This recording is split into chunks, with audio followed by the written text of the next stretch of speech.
Hello, and it's time for the Raw review here on Wrestling with Regret. Bit of a doozy of a show this week as we were just days away from Survivor Series. Let's dive right into it, folks, beginning with Drew McIntyre opening the show. Talks about what he's thankful for as we get close to Thanksgiving. He's thankful for the ones who've been on his side and his family and the Thunderdome, but he's also thankful for the doubters because it just motivates him to do better. He has some words for Roman Reigns and says he will humble him. He will humble him at the Survivor Series.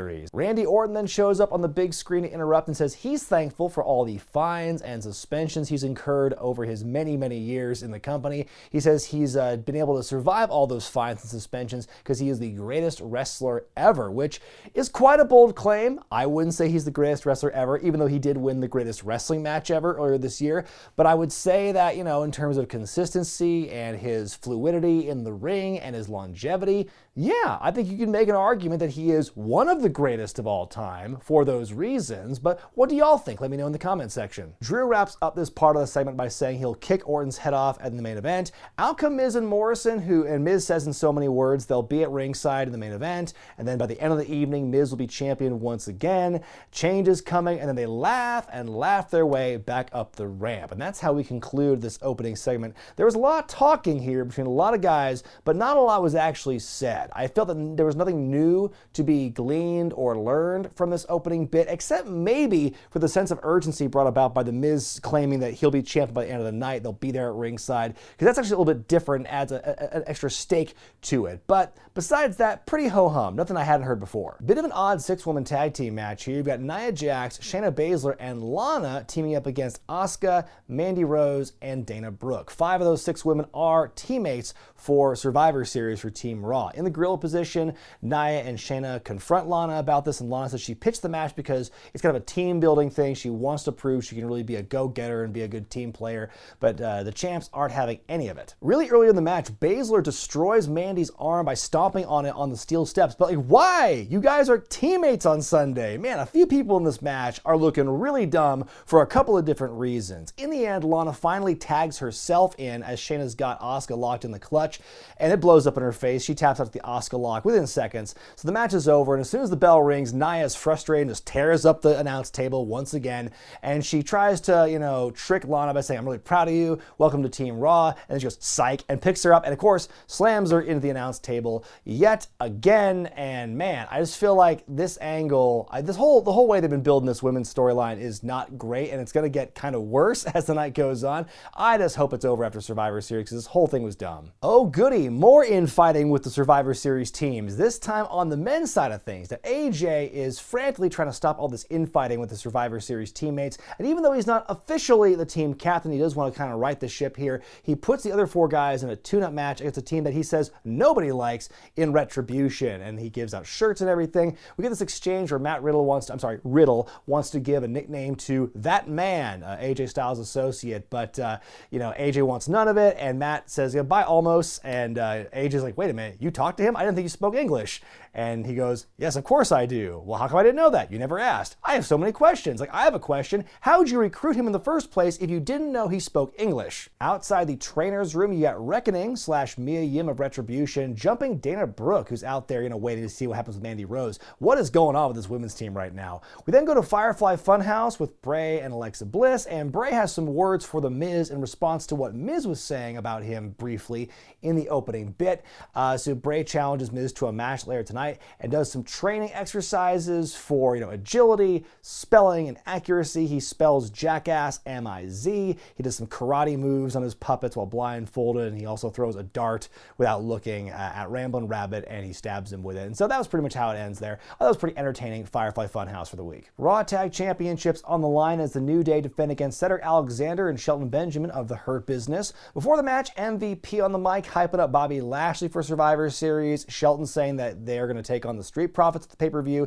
The New Day come out, and Kofi saying, you guys call yourself the Hurt Business, you should really be called the Jerk Business. Oof. Xavier saves it though by saying they'd be laughing if they were here, referring to the fans, which is a nice little save there. The match itself was great, just a really fun, athletic, fast-paced contest here. At one point near the end, Cedric with 3 consecutive dives, each one scary in its own special way, like a little unique snowflake.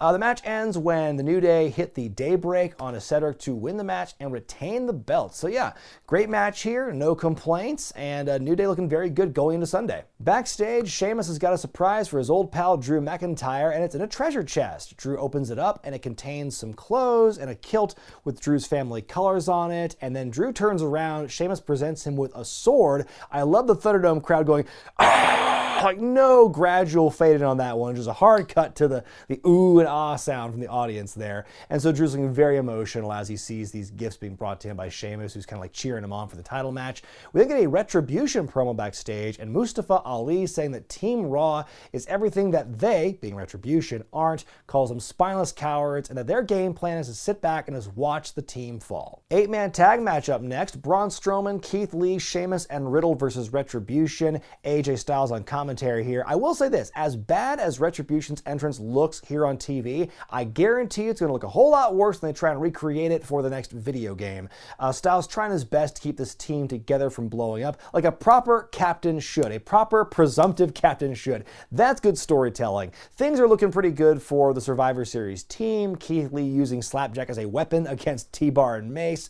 Strowman chasing Slapjack, and then Slapjack eats a huge bro kick on the outside. Just when things are looking good, there's infighting and blind tags aplenty between the teammates. Ultimately, Ali with a deep roll-up onto Riddle to win. So holy crap, Retribution wins again. Even though the booking for both the men's and the women's team is similar in the fact there's a lot of infighting in there, I do give the nod to the men's team for being booked a bit better in this build-up here, because at least there is someone who's like trying to keep the peace and who's actually competent in AJ Styles. It has backfired a bit here, but I do think that the booking for the men's is slightly better than the women's, but like not by a ton.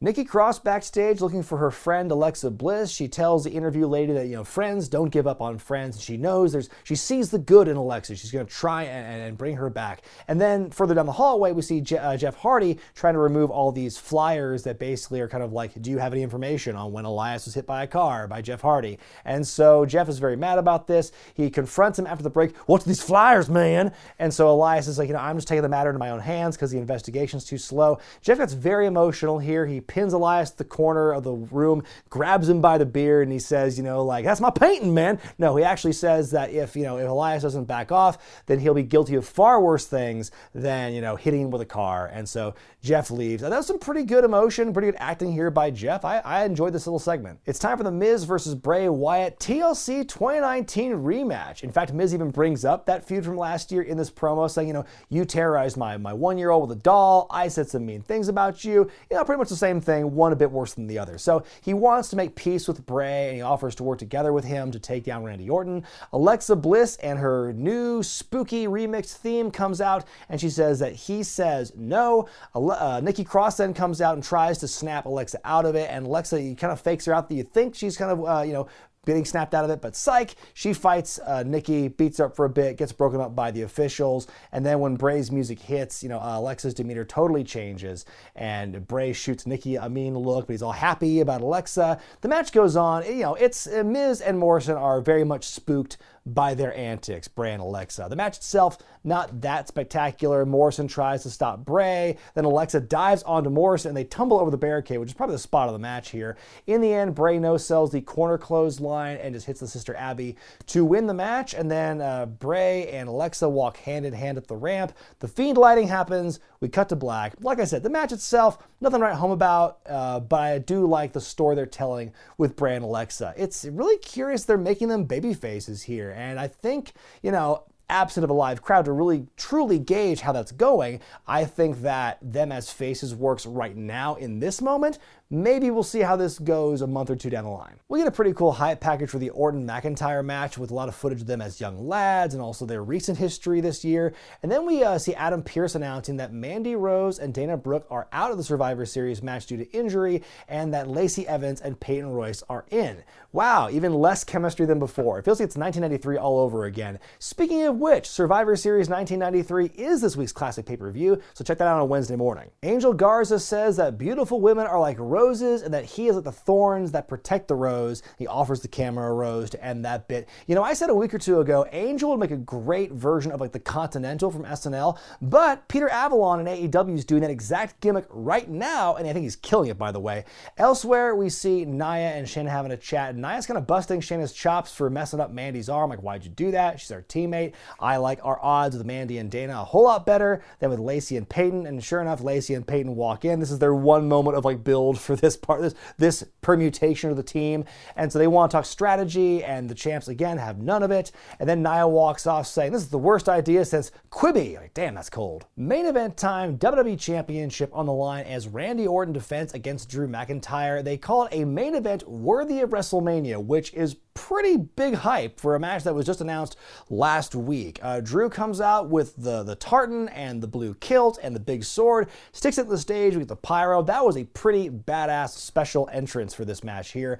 Mark Henry's in the Thunderdome, which they let you know about using a telestrator. They draw on the screen a circle. Look at this pixelated image. That is clearly Mark Henry. Come on, why even bother? Orton tries to get himself counted out, but Adam Pearce shows up and says the match will be no count out, no disqualification. Randy is the first to take advantage of this, hitting Drew with a chair and slamming him to the announce table, but Drew responds in kind, and I love Orton's sell going into the announce table, and he goes, God damn it! Orton falls off the apron through a different table onto the floor. Back in the ring, Drew wins the match with a Claymore and regains the championship. I was very surprised. We got a very clean finish. There's no bullshit, no interference from anybody. That's it. Drew wins the championship once again. Third year in a row that the WWE title changes hands with a week to go before Survivor Series. And it's also the first time since 2015 the belt has changed hands on Raw, which is pretty crazy that that record lasted as long as it did. I thought it was a great match. Cool to see Drew get that special entrance and to win the championship back. Definitely a welcome surprise, but you know, I think Drew and Roman is going to be a much more interesting match than Randy Orton and Roman Reigns for sure. Face versus heel instead of heel versus heel, that will be a better dynamic. But it makes you wonder why he lost the belt in the first place. You know, that 14th Randy Orton championship reign, pretty unnecessary in the grand scheme of things. It was pretty darn short too. So I don't get why they even had the belt change at all, or maybe have Orton win the belt sooner and have a bigger chase for Drew. You know, that I think would have been better. I would have been okay if this is what the end game was. Either way, great to see Drew have the belt back, but why'd he even lose it? My grade for this week's Raw is an A-. You know, I wish that the build for the Survivor Series team matches were given a little more care and effort, especially the women's side of things. But besides that, I think it was a damn good episode of Raw. There weren't a whole lot of matches on this show, but except for the women's tag, everything else was like, I thought, good to great. I think we had 2 great title matches. One big title change happening at the end was pretty cool.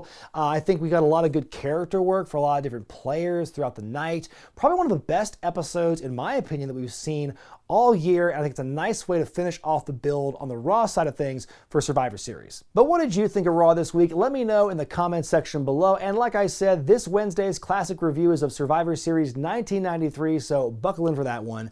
I'm Brian Zane, and I'll see you next time.